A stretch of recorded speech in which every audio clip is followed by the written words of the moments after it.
The Gospel of Gold by G.S. Lewis. Chapter 28, Midnight Coalition. Bruno's memoir in honor of Machamp's life continued into the full darkness of night. He began from the day he had met the young Machop and recalled highlights of their time together, sparring stories, creative uses of weight training, and major opponents that had defeated them, which they had gone on to defeat in turn. The longer he talked, the less of a soulless brute Machamp became in Gold's memory. The creature had still been a committed kidnapper, but it was not from a personal sense of wicked glee, but out of a desire to please his master. In a way, Bruno had become a father figure to his Pokémon. I can relate to that, thought Gold as he listened. I started this journey to please my father too. Under different circumstances, Bruno's Machamp might have been a major force for good in this world. He was still thinking and listening when Bruno's back stiffened suddenly, observantly, even in the dark. Onix! He snapped in a hushed tone. Bind! Before Gold could react, Onix's tail snaked out and wrapped around him, driving the breath from his lungs. It forced a gurgled cry from his mouth, and small dots danced in front of his eyes. What is this? Then he heard it, the raspy croak of the ninja elite, Koga. I told the others I would double back to see what was taking so long, he hissed. Are you injured? Was it another Dragonite of lances? The stony tail had enveloped Gold up to his chin, forcing his head to tilt skyward. He could still roll his eyeballs down, but he was effectively struggling to see a ninja in the dark through the corner of his eye. It was a hopeless endeavor. Machamp is dead, Bruno said flatly. The Dragonite ended him. Oh. There was an empty pause, in which Koga neither requested elaboration nor offered any condolences. But I see you have the boy, he croaked at last. Then the beast must be elsewhere.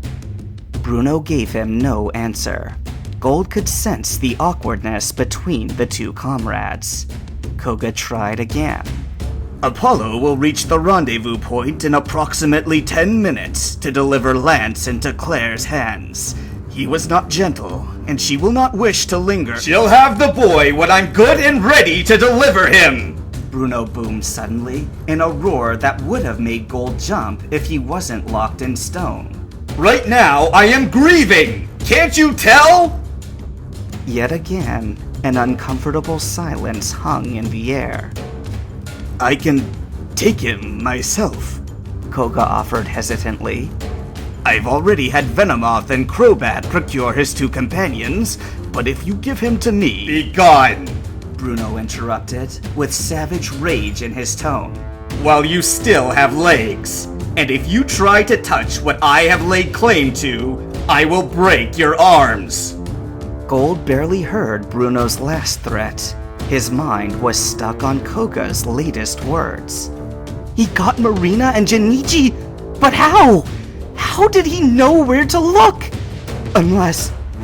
Gold's eyes widened as the answer struck him. Alan, did he sell us out? I will see you at the rendezvous point, mumbled Koga, the unspoken reservations clear in his voice. Gold did not hear him leave, but after a minute, he felt the stone tail around him slacken. He tumbled to his knees, ribs aching, gasping for air. Onix withdrew with an apologetic expression. My friends! He cried, wrapping an arm over his sorer side. Why did Koga take them? They've done nothing! Because Koga is a dirty fighter, replied Bruno simply. He expects foul play, and he responds in kind when allowed the opportunity. Someone gave it to him. Gold stood straighter and lowered his arms, though his ribs still stung. "What are you going to do?" he asked, a shadow of despair creeping into his heart. "Will you turn me over too?" Does it make a difference now? asked Bruno in a defeated voice. Koga has your friends. If you came to me, who was your enemy, will you not go to them? "I have to find Alan. I need to ask him what happened," Gold pleaded. Bruno was quiet. "Won't you let me go?" Gold pleaded again. The big man hesitated, then sighed. I have no authority to keep or release you, he said stoically. I couldn't take you when I tried to, and then you approached me of your own free will.